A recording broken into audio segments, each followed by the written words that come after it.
Hello, everybody. Welcome into the Fantasy Pros Dynasty Football Podcast. I'm Ryan Wormeli, joined as always by Scott Bogman and Pat Fitzmaurice. Fellas, we have a little bit of a shorter show, possibly. We'll see. We're only talking about 10 names today. We're talking about guys that we are selling high on in Dynasty right now. And these can kind of hit on a couple different positions.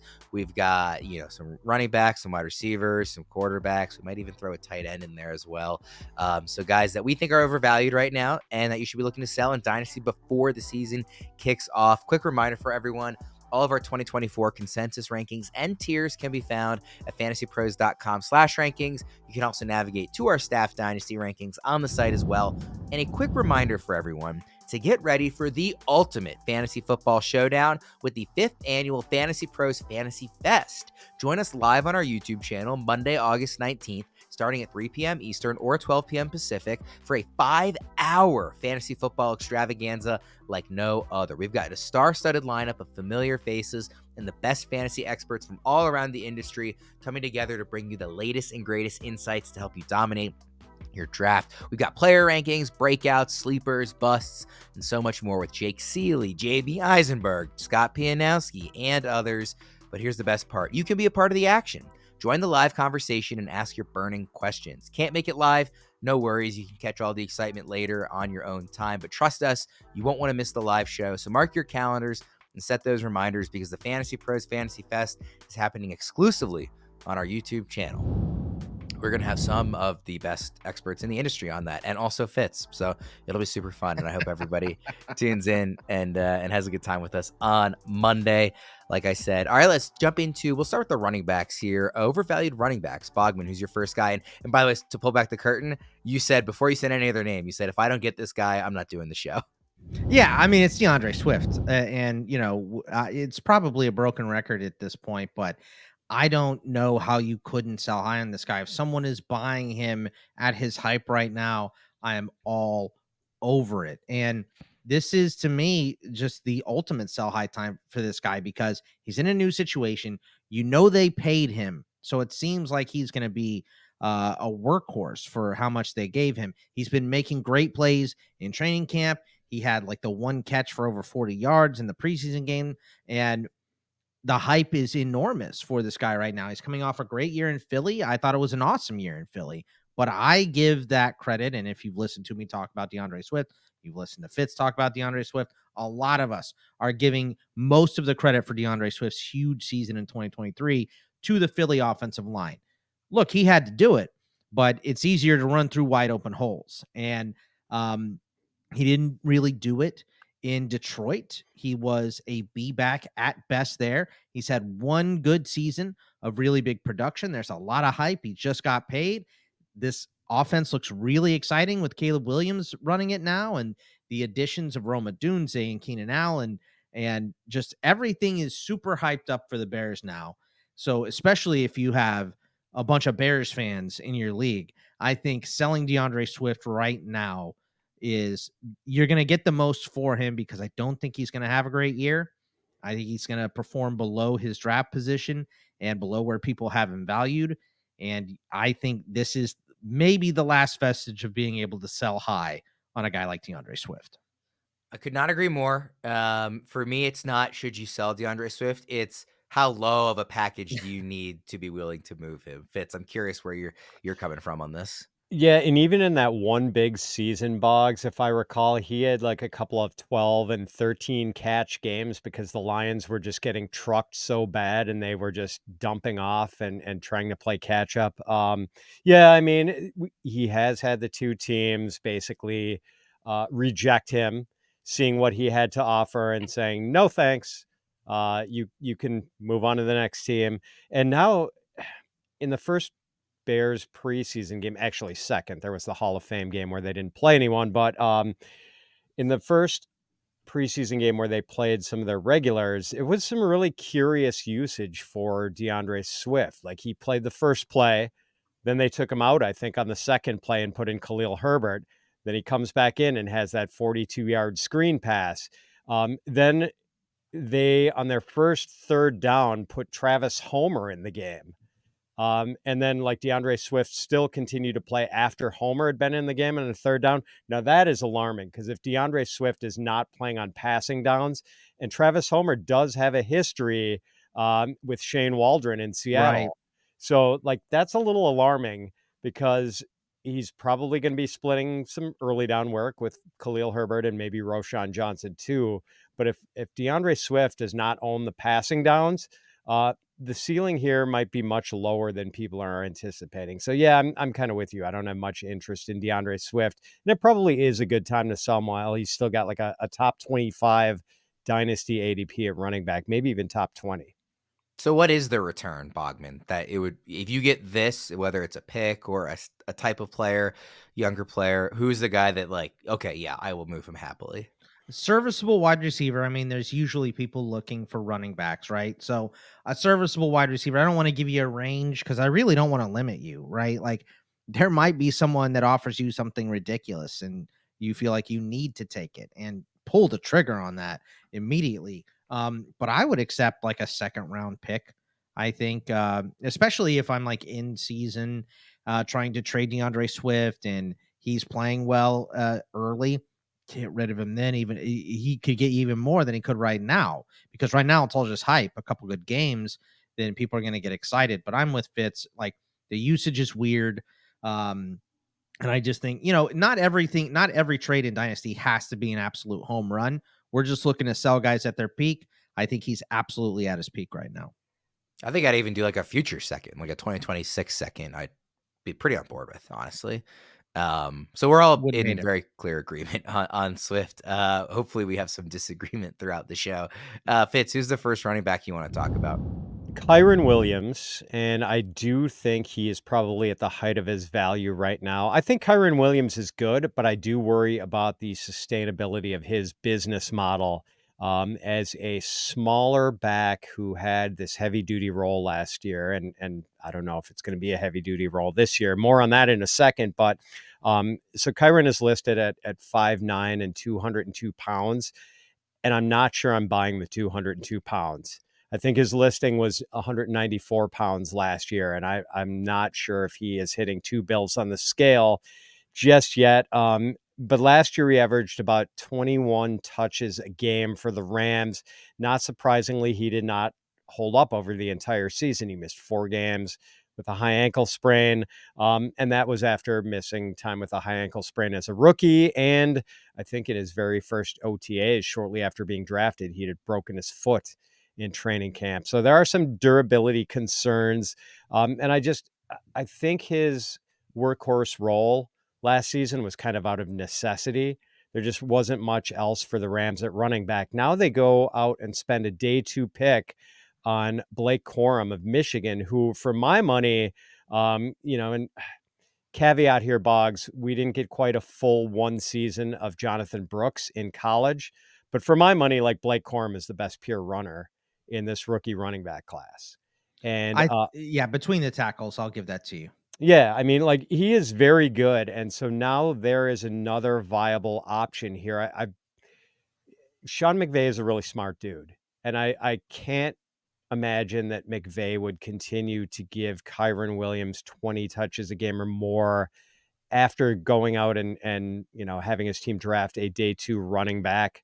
I would imagine he would want to parcel out the carries and touches a little more judiciously this year to spare Kyren all that wear and tear. So I think it's going to be a little bit more of a committee. I mean, maybe Corum's just a change of pace guy, but I don't think Kyren is going to average 21 touches a game again. So, and it's entirely possible at some point, like Blake Corum passes up Kyren Williams because, the draft capital, I'm not totally like indentured to draft capital here, but Blake Corum was drafted earlier than Kyren Williams was, and is probably the better prospect coming out of college than Kyren Williams was. Not taking away from what Kyren did last year. He was awesome. I know he got trophies for a lot of people in fantasy, but I think we are hitting peak bubble on Kyren Williams dynasty value. Bogman, I'm curious how you feel because you weren't as bullish on Corum as Fitz was, and that is like a lot of the reason maybe more of a redraft thought, but that some people are, less high on Kyren. I'm not sure. You are obviously also somebody though who likes to play to win now and short-term windows, and Kyren would seem a little bit more appealing in that strategy. So overall, do you see Kyren as a sell high or more of a hold? No, I think he is a sell high, and I do like him for this season. So if I'm looking at my team and I'm in the window, I'm probably not selling him. But that doesn't mean that it's not the right time to sell high on Kyren Williams. If my team is middling, I'm absolutely selling high on Kyren Williams. And not only the stuff that Fitz just said about him being smaller, they drafted another guy. He has already an injury history in the NFL. He produced very well last season, but it's because of this Rams offense and the way it works. Everything runs through Matt Stafford. Yes, they're going to run the ball a bunch. They are. But because Matt Stafford is so good, because you have weapons like Kupp and Nakua, Kyren Williams faced 4.8% stack boxes last season. I mean, it was the lowest percentage in the league by a lot. So, we just talked about how DeAndre Swift took advantage of massive holes that the Philly O-line gave for him. I mean, Kyren doesn't have to break tackles in the backfield hardly ever because he's working through these big holes because he's not facing stack boxes. I don't think anything really changes that this season. And I do think he's still way ahead of Corum in, just NFL level playing and knowing the playbook and all that stuff. So they're going to trust him way more, especially early. But next season, like Fitz said, I think Corum is a better prospect. I think he's overall a better running back than Kyren.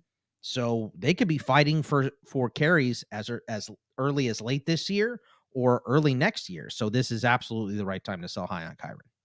Fitz, are you looking to sell Kyren kind of like regardless, or if you are a win now team, are you comfortable hanging on to him? Yeah, I mean, if I were a win now team that didn't have much else at running back, I mean, I'm not trying to be totally disrespectful because I do believe I have him ranked inside running back 1 range in Dynasty. But, if someone was if I didn't have the look of a heavy favorite to be one of the title game teams in my league, and someone wanted to just give me Zay Flowers straight up for Kyren, I would take it. And I would probably take a 2025 first round pick for Kyren straight up. Okay. Bogman, who's your next overvalued running back? I'm going to say Zack Moss. And like I said before, we don't have to hit absolute homers. You don't have to, sell all your high players because your team is bad and you're looking for stuff. If you're rostering Zack Moss, he is a valuable commodity in fantasy right now, especially in Dynasty. So, the opportunity is there, and he had the huge season. I mean, the best season he's had in the NFL in replacing Jonathan Taylor, but he got hurt again, right? This is a guy that has had injury history not only throughout his NFL career, but also in college. The season before his last season at Utah, broke his leg, didn't look the same, dropped way in perceived value in the NFL draft because of that. Took him a little bit to get back up to speed in Buffalo. Finally looked good in Indy. And now he's in Cincy with an opportunity to win a starting job. We love this for Zack Moss, right? But Fitz and I are both Chase Brown guys. So we just straight up like Chase Brown more. This is a pass first offense. Again, just like the Rams, they run through Matt Stafford. This runs through Joe Burrow. There's plenty of offenses that don't run through the quarterback. Yes, the quarterback has to touch the ball on every play, but they're running through the run game, right? The Browns do that. The Chargers are going to do that. There's a bunch of teams that are ground and pound, ground heavy. Arthur Smith is a guy that loves that as well. So that's not what Zach Taylor is. That's not what Joe Burrow is. That's not what this offense is. This offense is throw the ball vertically, let the run game work as they work. And I don't think Zack Moss is going to be a huge weapon for Cincy this season.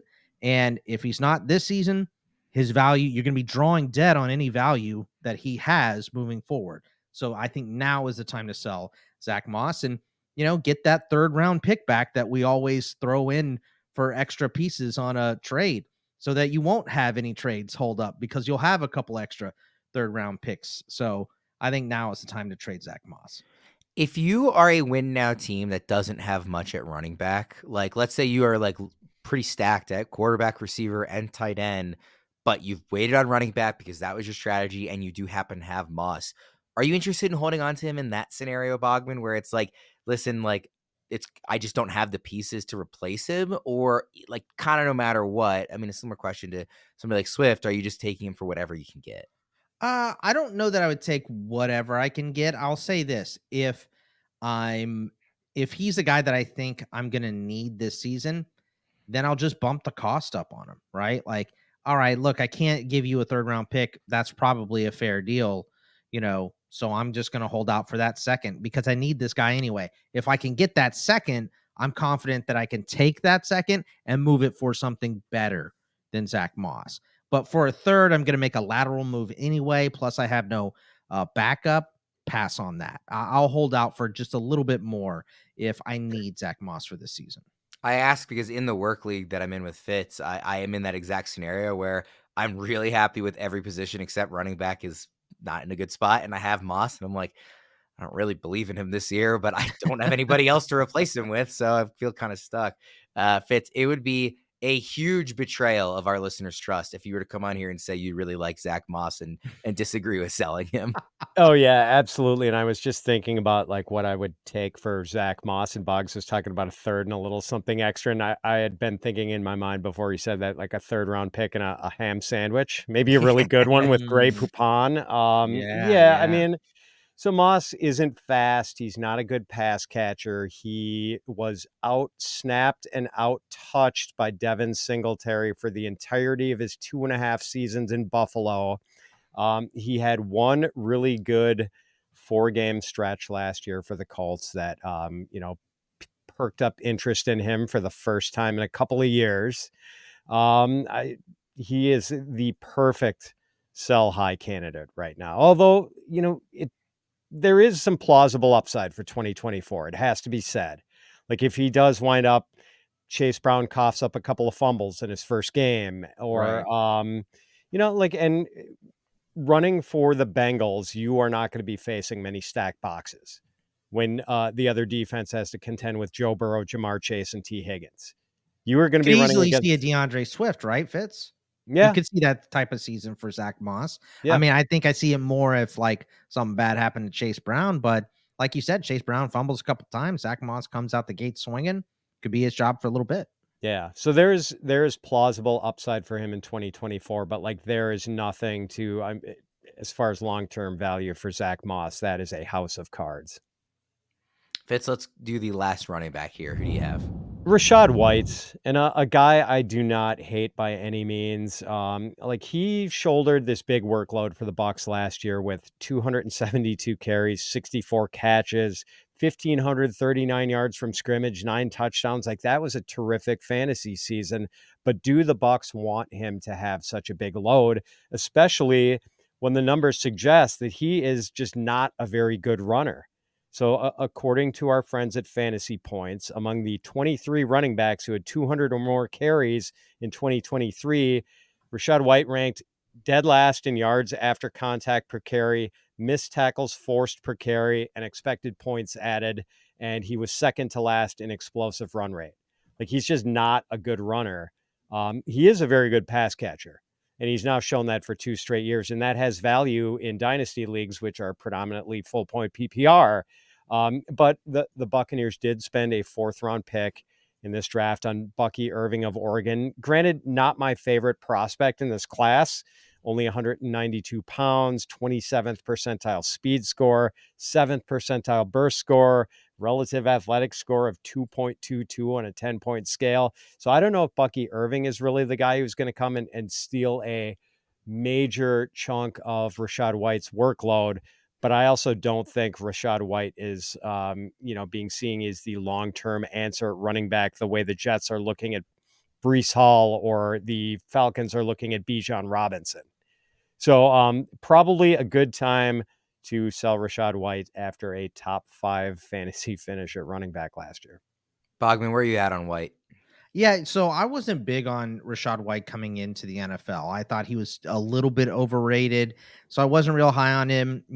So I missed the boat on Rachaad White being great. But I do think that like Fitz alluded to, this is mainly volume based. This is not very skill based. I think he is better than I thought he was coming in. So I'll take the L on Rachaad White's value, from the jump. So I was definitely too low on him.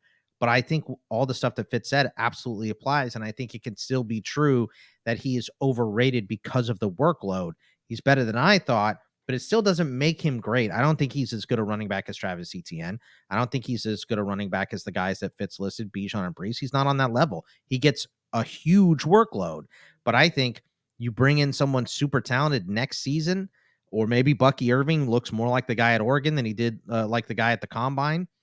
I think Rachaad White will be missing touches quickly if they bring in someone close, but they just haven't brought in. It's all Chase Edmonds and Sean Tuckers and guys like that behind him. They haven't really given him any real competition. So I think Rachaad White is a little bit of a ticking time bomb.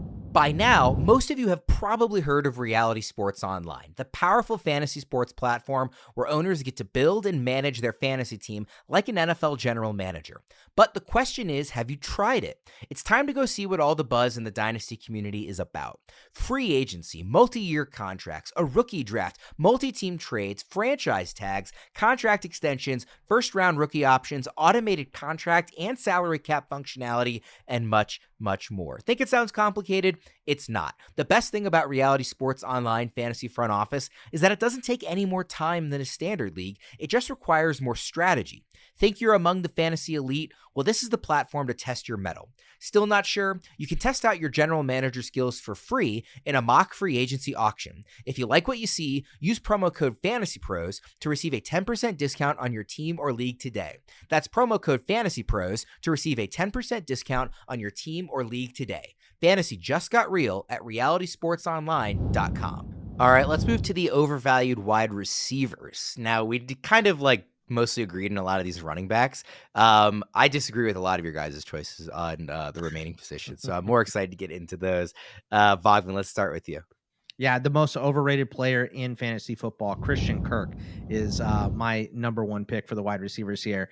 And I don't know why Christian Kirk gets this number 2 tag for your wide receivers all the time. He's a possession guy, yes, but the guy had one good season. He's had very solid seasons. He's had one really good season. That was 2022. He had 84 catches, 1,100 yards, and 8 scores. It's the only time he's gone over 6 touchdowns. The only time he's gone over 80 receptions. The only time he's gone over 1,000 yards was that season. So, he started out his career getting banged up, 12 games, 13 games, 14 games, stayed healthy for 2 seasons, missed 5 games last season. So for Christian Kirk, he's a good wide receiver. He might be the number 1 on the team, especially in terms of targets and receptions. He could be, but you have Evan Ingram, who is a great pass catching tight end. You added an explosive playmaker in Brian Thomas. Travis Etienne catches the ball out of the backfield a lot. Gabe Davis is a home run hitter that they've added that they like to see on the field a ton. I think Christian Kirk is overrated now. I think he's going to be overrated moving forward because I think Brian Thomas by the end of the season is the best wide receiver on this team. And I just, yeah, sure, it's a Texas guy hating an Aggie, but I have not liked this guy from the jump. I think he's super overrated, and I'm looking to trade him because I think, maybe he has another middling season like he always does, and he's kind of okay, or he gets hurt, but his numbers are big before he gets hurt, so people still like him for whatever reason. I'm not bamboozled or blindsided by Christian Kirk. I feel like he's put a curse on the whole community here. So I'm sure this is one that you hate, Wormeli, that I want to sell high here, but I'm not going to back off on my Christian Kirk hate. I actually spoke too soon, and I don't totally disagree with this one. Okay, it's the remaining ones that I do disagree with. I'm not passionately I gotta go sell Christian Kirk, and now it's time to strike.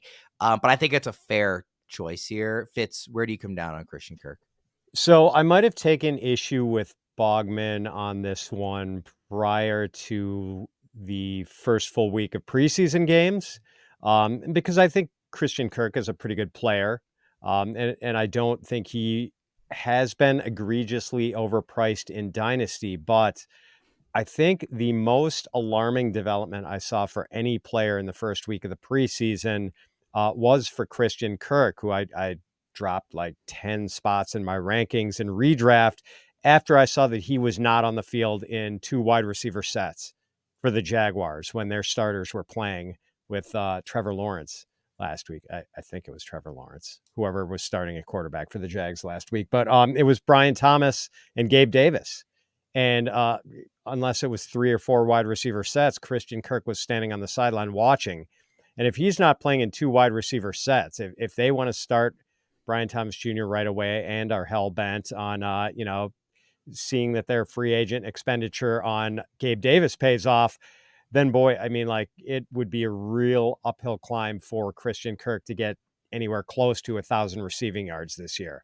So yeah, I think he is probably going to be overpriced if that is the role they have for him as just the guy they bring in multi-receiver sets.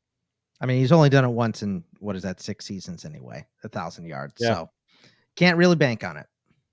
Fitz, let's go to your first wide receiver that you want to sell high on, and this is one that I do not agree with. Yeah, Same. and I'm making an enemy of Boggs too on this one. It's Michael Pittman Jr. And look, like it's not like I'm dogging him. Another case, much like with Kyren Williams and Rachaad White, where I respect the player, but I do think it's a good time to sell high. So Pittman had 109 catches and 1,152 yards last season, both career highs. But Gardner Minshew made 13 starts for the Colts. And it was a different offense with Minshew than we are going to see this year with Anthony Richardson, hopefully healthy for a full season.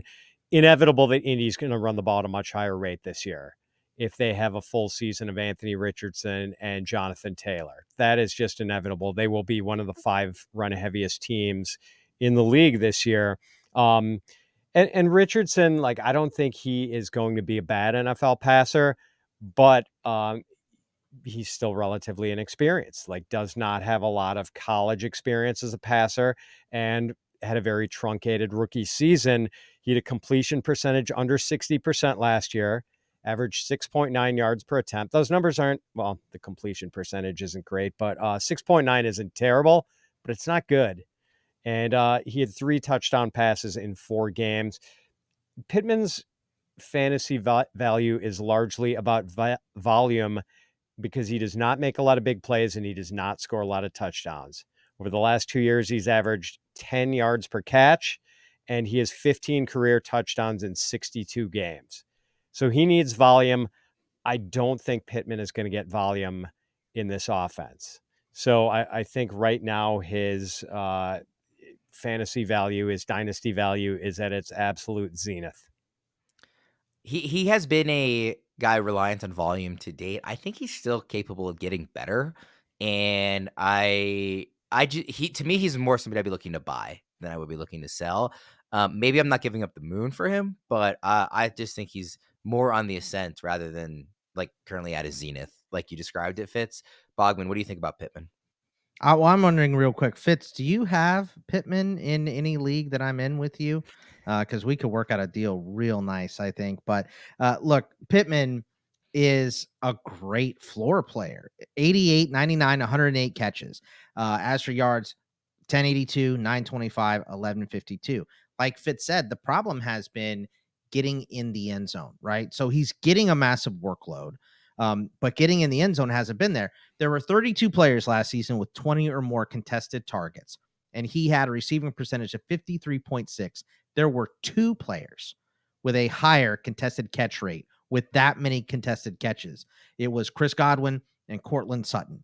We saw Courtland score 10 touchdowns last season. So it's not that he can't score these touchdowns, that he can't make contested catches. For whatever reason, they're not drawing them up for him in the end zone. He absolutely can make these catches. We just saw Josh Downs. I was getting a little worried about Pittman. We saw Josh Downs go down with a high ankle sprain, though. So there was this really awesome budding connection between Downs and Richardson. It was scaring me a little bit. But with Downs getting hurt, with Pittman having such a high floor, and let's not forget the absolute S show of quarterbacks that he has played with. Gardner Minshew is the best quarterback he's played with. He had the corpse of Carson Wentz, Phillip Rivers, and Matt Ryan. He had 3 ghosts in Gardner Minshew. is who this guy has played with so far. So if Anthony Richardson, he doesn't even have to be that good because we've seen Pittman play with some bad QBs. If he is good, then I mean, wheels up for Michael Pittman. So yeah, we're definitely fighting about this one, Fitzy. I don't like it. I'm on the Michael Pittman hype train. I would contend that Phillip Rivers was not that bad in his last year, in that year with the Colts. Go back and watch him then. Bogman, I disagreed with Fitz on this last one. I'm going to disagree with you here too. Okay. How about what were his numbers? Because I don't remember, but I know that it Phillip was Rivers? 24 touchdowns, 11 picks. That year for Indy. He would, maybe he's the best quarterback. It's either him or Gardner Minshew. Phillip Rivers wasn't at his best when he played with Michael Pittman. So I'll just say that was twilight Phillip Rivers for sure, but Right. it wasn't. It was not Carson Wentz bad. That's true. Or Sam Ehlinger for a Ooh. big chunk of the season either. Ooh. I love Sammy. He's my guy, but he was not ready when he was playing. Who's your next receiver, Boggs? My next wide receiver here, I'm going to go out on a limb a little bit. This is JSN. And I've mentioned this before. This is my young guy that I would consider selling. And it's not about JSN and his skill set at all whatsoever. It's about this offense and what it's going to be. And I know a lot of people are super hyped on Grubb coming in from Washington. We saw what Washington did last season with Penix and three great wide receivers. They didn't run the ball a lot. And he said that they have built this system around Geno Smith's skill set, which to me says we're going to run the ball a lot because Geno can be efficient, but he's getting older.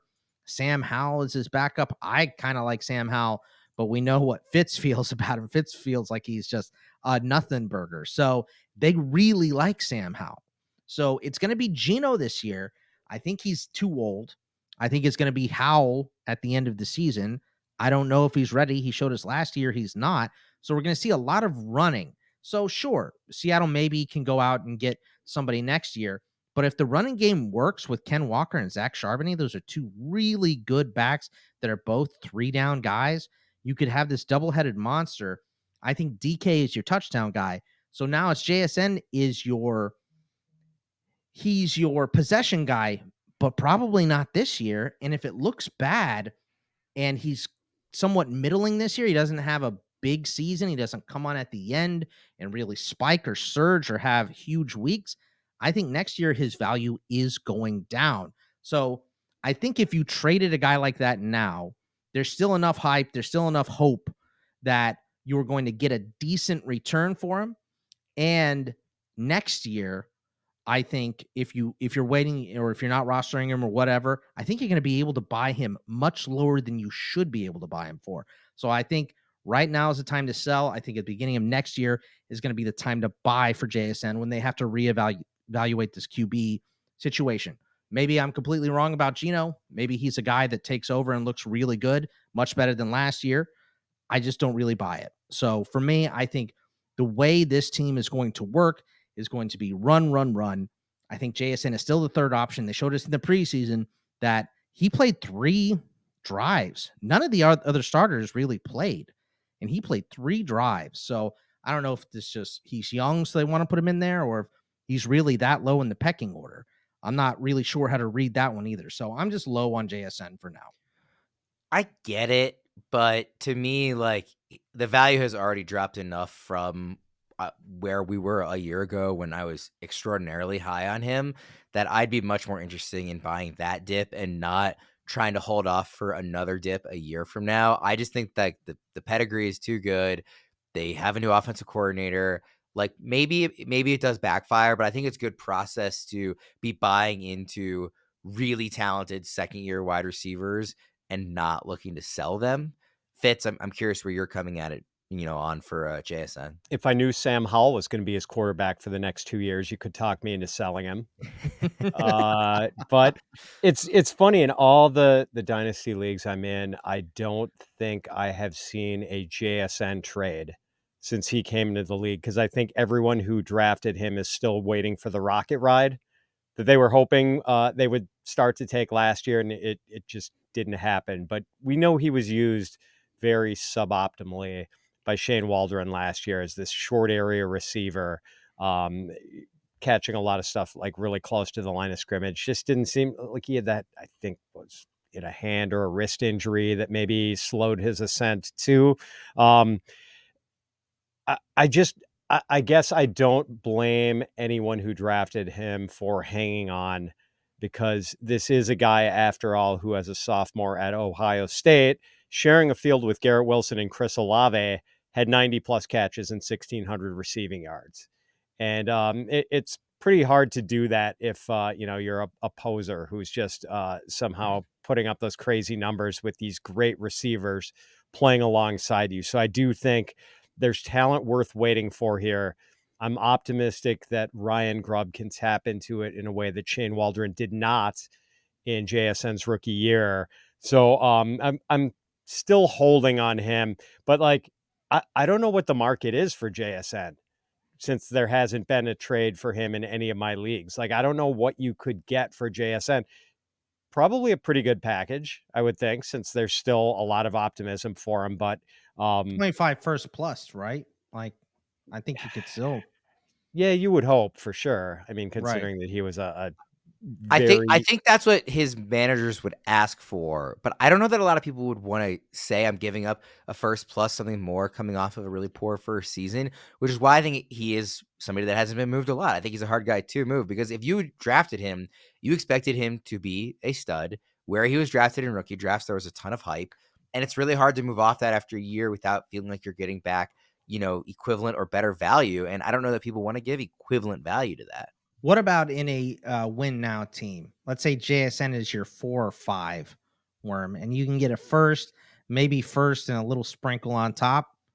Is that something that you think you would do if he's not a guy that you're starting every single week? You're kind of Well, waiting if on I'm a this win hype? now team, I'd rather get a good player rather than a pick Well, back but I think you can take that first and move it for and a flip it guy for that's something better else. this year. Yeah, I don't really like doing trades like that, but if you're trying to take advantage of the market, you are having to do those deals. Well, let me frame it like this, and I know what the answer to this question is, but I want to ask the question so you guys can answer Sure. it. What is the main difference in terms of how we're valuing him in trades between JSN and Quentin Johnston? Because both of them did not they were both first round picks in rookie drafts. Depending on the league, like just a couple of picks apart in some of the rookie drafts I was in, both did not perform in year one. It seems to me like everybody would sell Quentin Johnston for a bag of peanuts. Yes. Meanwhile, JSN, we're talking about a first round pick plus.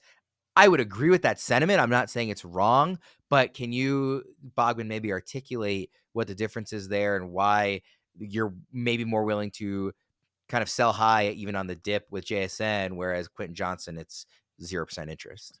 Yeah, and I think, well, there's 2 reasons there. Number 1 is just the interest level, right? Like, you're not getting anything back for Quentin Johnson because nobody wants him. But the reason that is because he had his opportunity. He was on the field. He was with the better quarterback, and he was terrible, right? So at least for JSN, you can say, I don't know about the quarterback. I don't know about the offense. His coach was fired. Maybe it just didn't work there.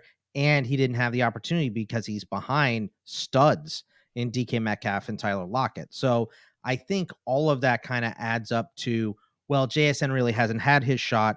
Quentin Johnston has had his shot and blown it. Maybe the numbers in the field time don't add up to that, but I think that is at least the perception. Yeah, can I weigh in on that? Please. So I although I didn't watch every Seattle game closely as if I were like a diehard Seahawks fan, like I don't think anyone made the conclusion that JSN like had an awful season, whereas like Quentin Johnston had an objectively terrible season. And like the season the run out could not have been any better for him as far as like other wide receivers getting hurt. Keenan Allen, Mike Williams, he had every opportunity to shine. Also, like I don't know if there's any like really yet identified discernible weakness in JSN's game. Whereas with Quentin Johnston, I mean, the dude's got frying pans for hands. And like that seems like it's always going to be a problem for him. And like that's just this glaring issue that he's going to have to overcome, and who knows if he ever will. But I think Also, the possibilities of these offenses, right? Fitz, like, we know that the Chargers, I almost said San Diego, that the Chargers are going to go towards a run heavy look, and the Seahawks, it's still up in the air. and that like QJ is still at best number 4 on that depth chart. Like, he's been passed by DJ Chark already, Yeah, it's and not great. whereas JSN is, at worst 3 behind Tyler Lockett, who's, certainly in the Aging twilight of out. his career, right? Yeah. I don't disagree, obviously. Like I said, I more just want to kind of pose the question to give an opportunity to articulate that.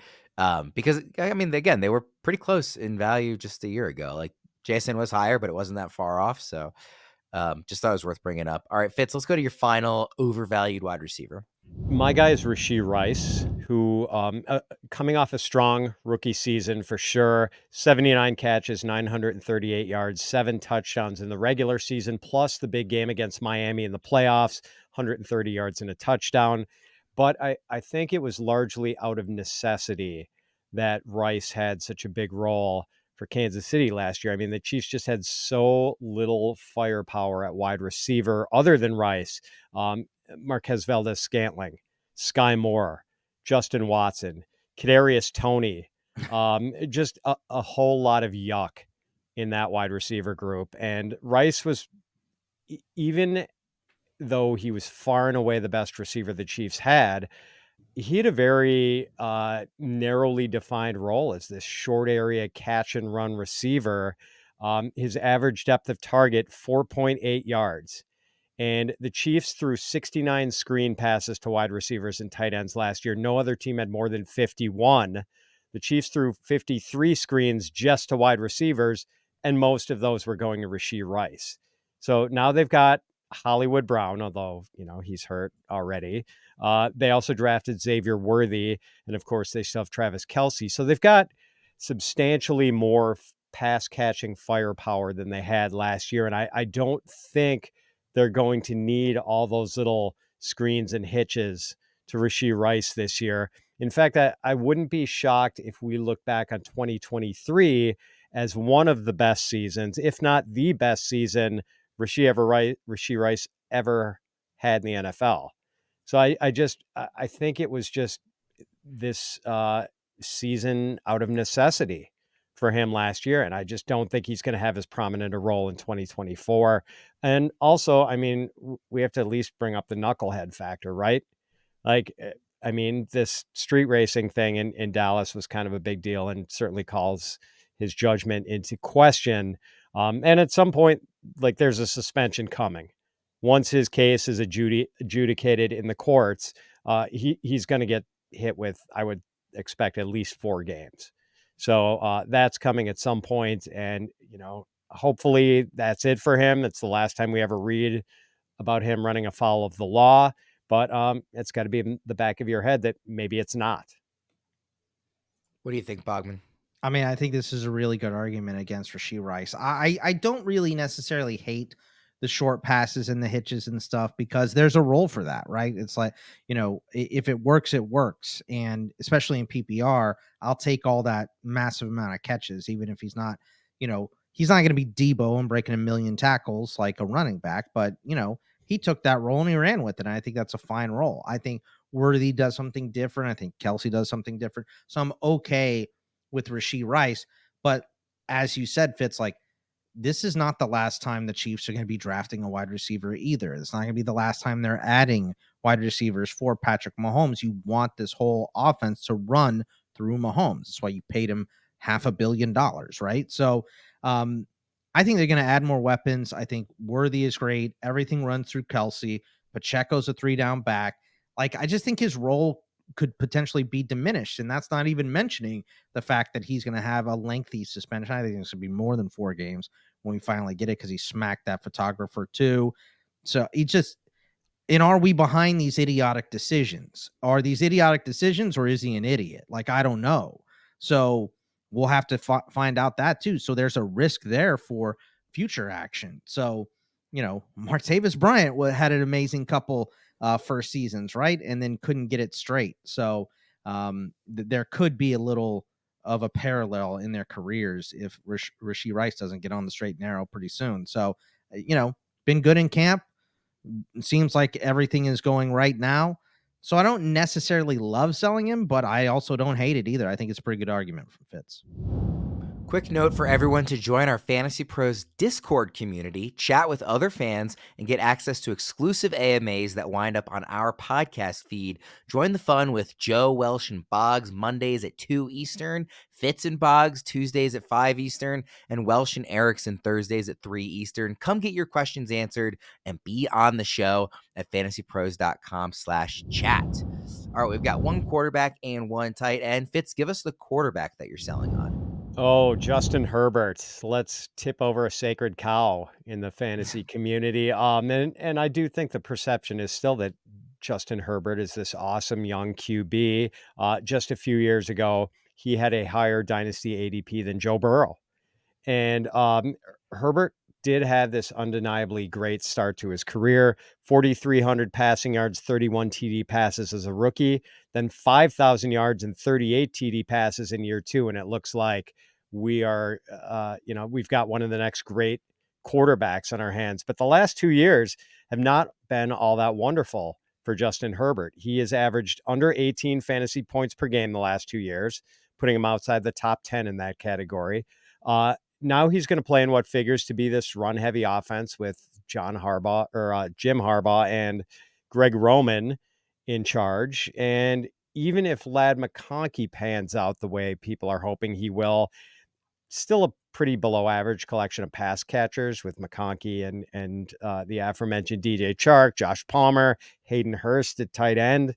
Also, Justin Herbert he doesn't really provide much of a bonus as a runner. Single season high in rushing yardage, 305 yards. His career YPA is 7.1 yards, which is pretty average if we're being honest. And it's actually under 7.0 in each of the last 2 seasons. Oh, by the way, his career 7.1 YPA, lower than Baker Mayfield's 7.2 career YPA. I'm not saying Justin Herbert stinks. Like, the guy throws one of the prettiest balls of any quarterback in the NFL. Great arm, and he does have mobility if he chooses to use it. But I do think the perceived value right now exceeds the actual value by quite a bit, which I feel like makes him the perfect trade candidate if you're sitting on 3 or 4 quarterbacks in super flex and have the ammunition to get rid of one of your quarterbacks, because I think you could get a windfall for Justin Herbert in a trade. Man, I really struggle with this one because I think that's a really compelling case from you, Fitz. At the same time, it's like hard to look at a guy who's as young as he is, who is supremely talented as he is, not thinking about fantasy, but just like all the offseason, every podcast that covers the NFL ranks quarterbacks, and he's still like top 5 in all of those rankings from everyone. And I know that's different for fantasy, but it's hard for me to look at a guy like that and say I don't want him on my Superflex Dynasty roster. But at the same time, I think you're making a really strong case for why he's worth selling. Bogman, what are you doing with Herbert right now? 2 things with Herbert. Number one, are we going to get points for handoffs at any point soon? Because Greg Roman and any Harbaugh, Jim, John, it doesn't matter. They're going to run the ball. They're going to run the crap out of the ball. So we're going to see this team run the ball a lot. That's why Joe Alt was their first pick as a regime here and all that. So first of all, we're taking a lot of passing off the table for Herbert and a lot of opportunity. So that's the biggest thing that I think hurts him. But the thing that you didn't even mention here, Fitz, this injury history is starting to get lengthy. The rib last season and plantar fasciitis going into the season, which will keep him out of the first couple weeks or whatever. And we know that's going to drag through the rest of this season. And I was super excited for Herbert this season. I thought he was going late because my thought process is, well, your defense still sucks. You're going to have to play an improved Raiders team. I think the Broncos are better with Bo Nix than they were with Russell Wilson and Patrick Mahomes. That's your division. You're going to have to go point for point with some of these teams because your defense still sucks. Well, now that Herbert is gimpy, that doesn't change, the other stuff, but I just don't know if I trust him. And I want those rush yards. I want the rush yards with him. I want them with Trevor Lawrence. I want some more from Patrick Mahomes. I think these guys can run more, but their contracts are so huge. They're so important that their teams don't want to run them. You have to really be a running quarterback in order to get those rushing yards, it seems. After you hit the NFL, you can't kind of be an in-between. I don't think Herbert's an in-between. I think he could be one of the best scrambling and running quarterbacks in the NFL if the Chargers allowed him to do that. But with this injury history, and especially the foot injury now this year, it's going to be less and less likely that he will take that risk. Plus, they're going to run the ball more. I'm out. So I'm with you on this, Fitz. Let me interject on the injuries, though. That's the one thing I can't, like, that's not really one of my reasons, Bugs. And I don't think he'll miss time with this plantar fasciitis, having, dealt with that myself. Like, it might curtail his rushing a little bit, but I don't think he's going to miss any games for this. But he's going to have surgery for it. So it's going to bother him the whole season, which is going to mean, I think, if they're bad down the stretch, possibly shelving him, maybe not letting him run. And, we'll see how it affects his passing. I don't think it really will, but that's not the goal now for the Chargers. It's going to be to run the ball a lot. So I'm with you. Setting aside the injury stuff, I do think it's fair to point out that, yes, we know the history of Jim Harbaugh and Greg Roman. They've never had a quarterback with a golden arm like this one. I do think they will always skew heavier towards the run maybe than we like and, relative to the rest of the league. But I don't know that it's like this lock that he's going to have the fewest passing attempts in football, because they might say, holy cow, we have Justin Herbert. Maybe it is, more efficient to pass, and we should be doing that more. So I'm open to that being an outcome as well. I'll just make the point that Jim Harbaugh did have a quarterback with a golden arm at Michigan last year. And the biggest knock on JJ McCarthy coming out of college was like, well, if he was so good, why didn't they ever let him throw? So, but that's because they didn't need to. One more thing about that rib cartilage injury that Herbert had. Like, I give him all the credit in the world for gutting it out through that injury. He did not miss any time, and I think there are quarterbacks in the NFL who would have missed like multiple games for that. Like, he was a warrior playing through that. So all credit to him on being a tough guy. Last player we're going to talk about today, tight end. Bogman, who do you have for us? Yeah, Pat Freiermuth. And I've waffled on Pat going back and forth this offseason, because I thought, okay, well, we saw what Arthur Smith did to Kyle Pitts, and it was an absolute travesty, right? I think we could see a huge bounce back for Kyle Pitts this season. But then you watch the Steelers' first preseason game, right? And you see what was happening with his snaps on the field. He was routinely lifted in 12 personnel for the first preseason game. So 2 tight ends on the field, and he's not out there. So, in clear passing situations, he's the guy. He could have a big year. The Steelers didn't get Brandon Ayuk. Who knows? That's still up in the air. They haven't added number 2. So it looks like this is a great opportunity for Pat Freiermuth to be the number 2 receiving option on this team, right? But Arthur Smith ran more 12 personnel than anyone in the NFL last season, 41.5%. So if we're not getting Pat on the field, and look, it's preseason, so there's a possibility that this is like, he just doesn't need these reps. We're not going to put him in here, right? So I'm not like basing everything on the preseason, but I already hate Arthur Smith. I don't like this passing situation with the Steelers with Justin Fields and Russell Wilson for this year. I don't know who is going to be the quarterback for the Steelers next season.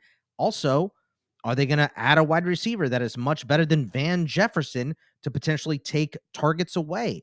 So I'm just not in on Pat Freiermuth. I don't like the situation.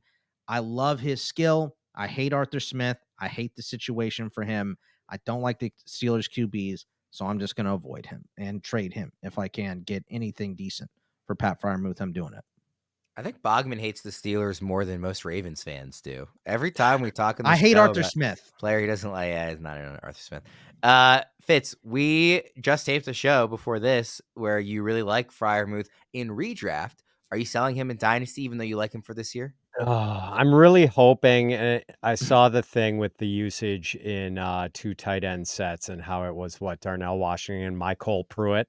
Yeah, and Pruitt has been with Arthur Smith for a while. Yeah, that's the problem, that he is sort of his, pet. And it would seem so self-defeating to take Pat Freiermuth off the field in those situations. But self-defeating was kind of the hallmark of Arthur Smith's play calling in Atlanta last year. So, yes.